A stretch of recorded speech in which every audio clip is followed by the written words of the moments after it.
All right, we're about to unpack one of the most incredible, most dramatic stories in modern economic history. The big question is, how on earth did Japan go from this unstoppable economic miracle to, well, a total cautionary tale? Let's get right into it.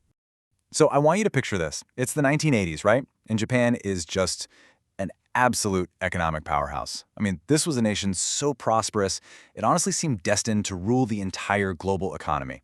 People there had the highest standard of living in all of Asia. It was a true modern marvel. But then, you fast forward to today, and the picture couldn't be more different. Japan is facing this triple threat of crises. You've got crippling debt, deflation that just won't quit, and a population that's shrinking in a way we've never really seen in modern history. Think about this. It's the most indebted country in the world. Companies are literally shutting down because they've run out of people. So what went so wrong? How did this happen? Okay, so to really understand this, we've got to go all the way back to the smoldering ashes of post-World War II Japan. We're talking about 67 cities just bombed into these desolate landscapes. But, for the United States, Japan wasn't just a defeated enemy. No, they saw a crucial chess piece in the huge, looming Cold War. So, America's big fear was communism. To keep Japan from falling into that orbit, they came up with this three-part plan to turn it into what they call the capitalistic miracle. First up, they pumped billions of dollars into companies you've definitely heard of, like Toyota. Then, they handed over advanced tech blueprints for things like steel and electronics. And the final piece of the puzzle? They gave Japan an all-access pass to the enormous American consumer market. And let me tell you, this plan, it worked. In fact, you could say it worked a little too well. Because by the 1980s, Japan wasn't just rebuilt. It was a global economic juggernaut. It was on a rocket ship trajectory to become the world's #1 economy. And you can really see just how fast the tables turned right here. Japan didn't just play catch-up. No, they completely blew past the US in really critical industries, like semiconductors. And cars? Oh man, companies like Toyota were absolutely crushing American giants in their own backyard. We're talking bailouts, massive layoffs. It was a huge deal. The sheer scale of this economic power, it's just mind-boggling. Let me try to put this into perspective for you. The entire country of Japan, right, is 26 times smaller than the United States. And yet, at its absolute peak, all the land in Japan was valued at 4 times more than all the land in the entire US. It was like this tiny island was holding more wealth than a whole continent. Just incredible. But you can imagine, back in America, Japan's insane success was starting to look like a direct threat. I mean, the feeling was so intense you had auto workers literally smashing Japanese cars on live TV. And all this pressure, it was building up to a single fateful decision that was about to change everything. So in 1985, America basically strong-armed Japan into signing something called the Plaza Accord. And here's what that did. In just 2 years, the value of the Japanese yen doubled against the dollar. So think about it. That Japanese car that cost 10 grand in America, boom, suddenly it's 20 grand, just like that. This one single agreement slammed the brakes on Japan's entire export machine, overnight. Now, facing a potential economic collapse, the Japanese government makes another fateful choice. They slash interest rates way, way down, making it incredibly cheap to borrow money. But here's the twist. Instead of all that cash going into, innovation or new products, it just flooded into the stock market and real estate. And that, my friends, was the perfect recipe for one of the biggest speculative bubbles in history. And this bubble, it created this totally bizarre reality. You had companies that just stopped innovating and, well, started gambling. Seriously. Giants like Toyota and Sony realized they can make more money playing the stock market than by actually selling their products.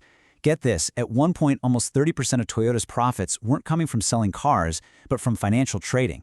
It was wild. So the stock market just went vertical. I mean, it shot up to these dizzying heights, giving people returns of 300, even 500%. It was insane. And of course, the land and real estate markets just went along for the ride, creating this nationwide frenzy. But as this bubble just got bigger and bigger, the government started to realize, uh-oh, we've created a monster here and we can't control it. So what did they do? They slammed on the brakes. Hard. They more than doubled interest rates in a really short amount of time. And just like that, all the cheap money that was fueling this whole thing, it just vanished. The speculation cycle broke, and the entire house of cards came crashing down. And the fallout, it was just devastating. I mean, even the corporate giants were brought to their knees. Take Sony. They'd borrowed all this cheap money to buy Columbia Pictures. When the bubble popped, bam, they were stuck with a staggering $2.7 billion loss. Or Toshiba, who used to be the king of memory chips. They got so crippled by debt that Samsung just swooped in and took the entire market away from them. But you know, the crash itself, that was just the beginning of a really long, really painful journey for Japan.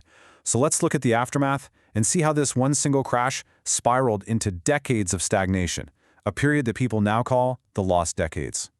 Okay, so what do you do when everything's collapsing? Well, instead of letting failed companies just go bankrupt, which is what usually happens, the government panicked. In this desperate move to stop a total collapse, banks started giving companies new loans for the sole purpose of paying the interest on their old loans. They weren't growing, they weren't innovating, they were just existing.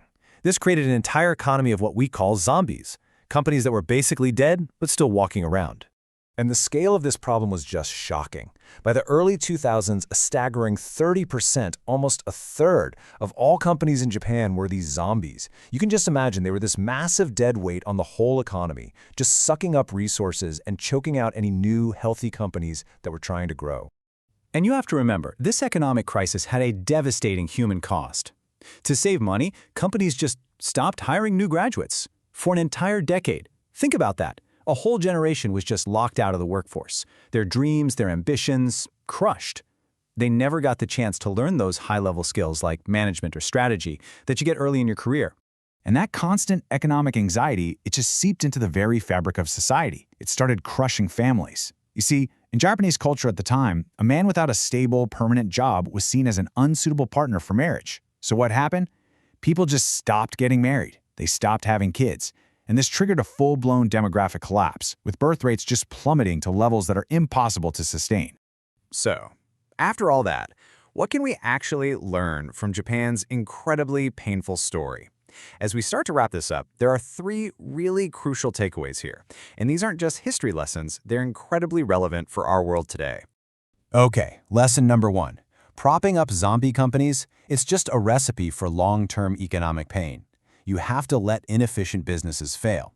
Lesson 2, relying too heavily on a single trading partner, well, that creates a massive vulnerability, one that can be used against you. And finally, and maybe this is the most important, a country can never ever squander the potential of its young people, because that long-term cost, that skills gap, can cripple an economy for generations.